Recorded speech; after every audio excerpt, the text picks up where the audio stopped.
마가복음 15장 1절에서 15절까지 말씀을 함께 읽겠습니다.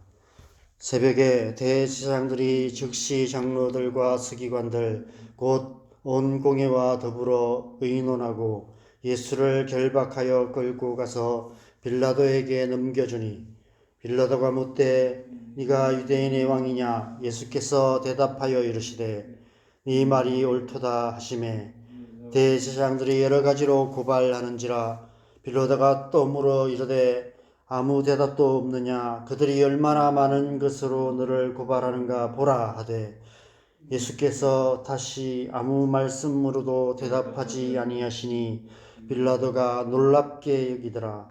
명절이 되면 백성들이 요구하는 대로 죄수 한 사람을 놓아주는 전례가 있더니 밀란을 꾸미고 그 밀란 중에 살인하고 체포된 자 중에 바라바라 하는 자가 있는지라. 무리가 나아가서 전례들을 하여 주기를 요구한데 빌라도가 대답하여 이르되 너희는 내가 유대인의 왕을 너희에게 놓아주기를 원하느냐 하니 이는 그가 대제사장들이 시기로 예수를 넘겨준 줄을 알미르라. 그러나 대제사장들이 무리를 충동하여 도리어 바라바를 놓아 달라 하게 하니 빌라도가 또 대답하여 이르되 그러면 너희가 유대인의 왕이라 하는 일을 내가 어떻게 하랴? 그들이 다시 소리 지르되 그를 십자가에 못 박게 하소서. 빌라도가 이르되 어찌 미냐? 무슨 악한 일을 하였느냐 하니 더욱 소리 지르되 십자가에 못 박게 하소서 하는지라. 빌라도가 무리에게 만족을 주고자 하여 바라바는 놓아주고 예수는 채찍질하고 십자가에 못 박히게 넘겨주니라. 아멘. 무죄한 자를 죄인으로 몰아 죽이려는 악독함, 무죄한 자인 줄 알면서도 모른 척 외면하는 비겁함, 익명의 그늘에 숨어 무죄한 자를 십자가에 못 박으라고 소리 지르는 무지함, 예수님을 죽음으로 몰고 가고 있는 그들의 모습이며 또한 우리들의 모습이기도 합니다. 우리 자신의 모습이기도 하고 우리가 삶 속에서 만나는 사람들의 모습이기도 하고 이 세상 모든 사람들의 모습이기도 합니다. 그래서 결국 아무 죄도 없으신 하나님의 아들 예수는 십자가에 못 박혀 죽어야 했고 마땅히 죽어야 할 흉악한 죄인이었던 사람의 아들 바라바는 자유를 얻게 되었습니다. 인류 역사상 가장 어리석은 선택의 순간입니다. 그러나 이 선택은 사실 하나님의 선택이기도 했습니다. 우리를 구원하시기 위해 자기 아들을 아끼지 않고 내어주시기를 선택하신 것입니다. 이 하나님의 선택은 인간의 어리석은 선택보다도 더 어리석은 우주 역사에서 가장 어리석은 선택이었습니다. 하나님의 이 어리석은 선택으로 인해 우리가 구원을 얻게 된 것입니다. 왜 하나님께서 이런 어리석은 선택을 하실 수밖에 없으셨을까요? 태초에 하나님의 형상으로 지음받았던 우리가 먼저 어리석은 선택을 했기 때문입니다. 에덴 동산 한가운데에는 두 나무가 있었습니다. 선악을 알게 하는 나무와 생명나무가 있었습니다. 그런데 우리는 생명나무의 열매가 아닌 선악과를 따먹는 어리석은 선택을 했습니다. 오늘 바라바가 아닌 예수님을 십자가에 못 박으라고 소리치고 있는 이 어리석음은 처음이 아니었습니다. 에덴 동산에서부터 시작해서 지금까지 수천 년 동안 우리는 늘 그래왔습니다. 아마 앞으로도 수천 년이 지나도 우리는 똑같을 것입니다. 영원히 어리석은 선택을 하며 살아가게 될 것입니다. 이 세상이 악으로 가득한 세상이 될 수밖에 없는 이유는 다른 이유가 아닙니다. 우리의 악독하고 비겁하고 무지함으로 말미암는 어리석은 선택의 결과입니다. 때론 우리의 악함이 주도적으로 악을 행하기도 하고, 때론 우리의 비겁함이 악을 모른 채 방관하기도 하고, 때론 우리의 무지함이 악의 앞잡이가 되어 악으로 치닫는 어리석은 선택을 하게 만듭니다. 그 결과 이 세상은 점점 더 악으로 가득한 세상이 되어가고 있는 것입니다. 태초의 에덴 동산에서 선악과를 선택했던 것처럼 오늘 빌라도의 법정에서는 예수님이 아닌 바라바를 놓아달라고 소리치고 있습니다. 바라바는 아람어로 아버지의 아들이란 뜻입니다. 여기서 아버지는 당연히 하나님 아버지가 아닌 육신의 아버지를 의미하겠죠. 그들은 지금 하나님 아버지의 아들이 아닌 육신의 아버지의 아들을 선택하고 있는 것입니다. 여러분, 이것이 어떤 의미일까요? 요한복음 1장 12절 13절에서 영접하는 자 곧 그 이름을 믿는 자들에게는 하나님의 자녀가 되는 권세를 주셨으니 이는 혈통으로나 육정으로나 사람의 뜻으로 나지 아니하고 오직 하나님께로부터 난 자들이라라고 말씀하고 있습니다. 그들은 지금 예수님을 믿음으로 하나님의 자녀가 되기보다 혈통으로나 육정으로나 사람의 뜻으로 난 자가 되기를 선택한 것입니다.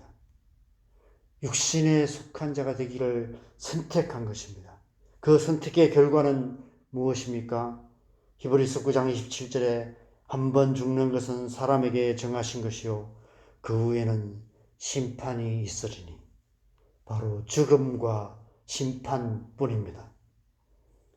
하나님의 자녀가 되어 영생을 얻기보다 죽음과 심판을 선택한 것입니다. 이보다 더 어리석은 선택이 어디 있겠습니까? 오늘 본문은 우리의 이 어리석은 선택과 하나님의 어리석은 선택이 서로 교차하는 순간입니다. 우리의 어리석은 선택은 죽음과 심판으로 끝이 나지만 하나님의 어리석은 선택은 우리를 구원과 영생에 이르게 합니다. 이 두 어리석은 선택의 결과로 예수님께서 십자가를 지신 것입니다. 이 사실을 깊이 이해한 사도 바울이 고린도전서 1장에서 이렇게 담대하게 선포하고 있습니다.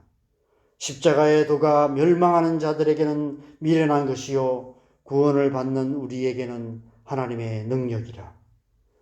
유대인은 표적을 구하고 헬라인은 지혜를 찾으나 우리는 십자가에 못 박힌 그리스도를 전하니 유대인에게는 꺼리끼는 것이요 이방인에게는 미련한 것이로되 오직 부르심을 받은 자들에게는 하나님의 능력이요 하나님의 지혜니라.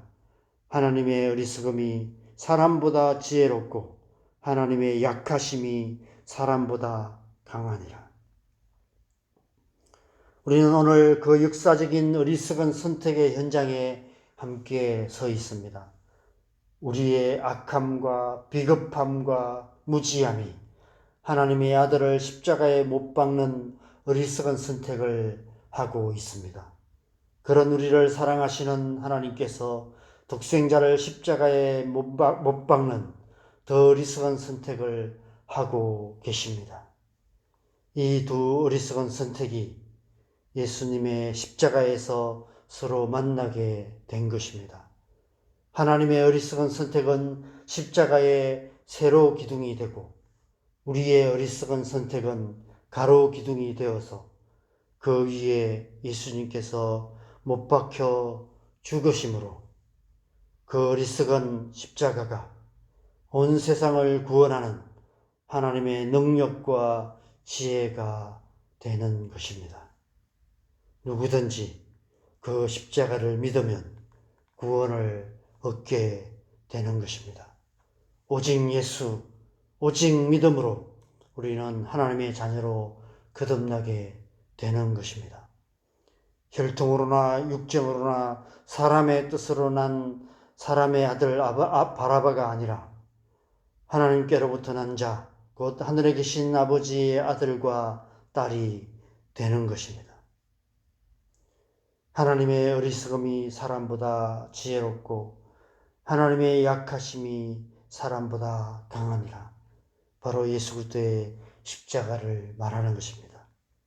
그래서 우리는 예수님의 십자가를 사랑하며 그래서 우리는 예수님의 십자가를 자랑하는 것입니다. 그래서 우리는 예수님의 십자가를 온 세상에 증거하는 것입니다. 이 새벽에 예수님의 십자가의 능력이 우리의 삶 속에 우리의 심령에 역사하시기를 소망합니다. 그래서 우리가 예수님의 십자가를 굳게 믿고 예수님의 십자가를 붙들고 날마다 십자가의 능력으로 살아가는 하나님의 백성 되기를 바랍니다. 오늘 하루도 우리가 이 십자가의 능력 가운데 살아가는 복된 하루 되시기를 주님의 이름으로 간절히 축원합니다. 우리 함께 기도하겠습니다. 여러분, 우리가 오직 예수님의 십자가만으로 구원을 얻은 하나님의 백성입니다. 예수님의 십자가는 우리를 구원하시고 또 우리의 가족들을 구원하시고 이 세상을 구원하시며 온 땅과 열방을 구원하시는 하나님의 능력이며 하나님의 지혜입니다. 그래서 우리가 이 십자가를 사랑하고 십자가를 자랑하고 십자가를 증거해야 하는 것 같습니다. 이 아침에 우리가 다시 한번 예수 그리스도의 십자가를 묵상하며 이 십자가의 능력이 우리 가운데 역사하시도록 이 십자가의 능력이 우리의 가족들 가운데 역사하시도록 이 십자가의 능력이 질병 가운데 고통하는 자들 가운데 역사하시도록 예수님의 십자가의 능력이 온 땅과 열방 가운데 죽어가는 모든 영혼들 가운데 역사하시도록 예수님의 십자가의 능력을 선포하며 예수님의 십자가의 그 지혜를 선포하며 이 십자가의 능력 가운데 우리가 살아갈 수 있도록 우리의 삶을 맡겨드리며 함께 기도하였으면 좋겠습니다. 기도하시겠습니다. 하나님 아버지, 아침에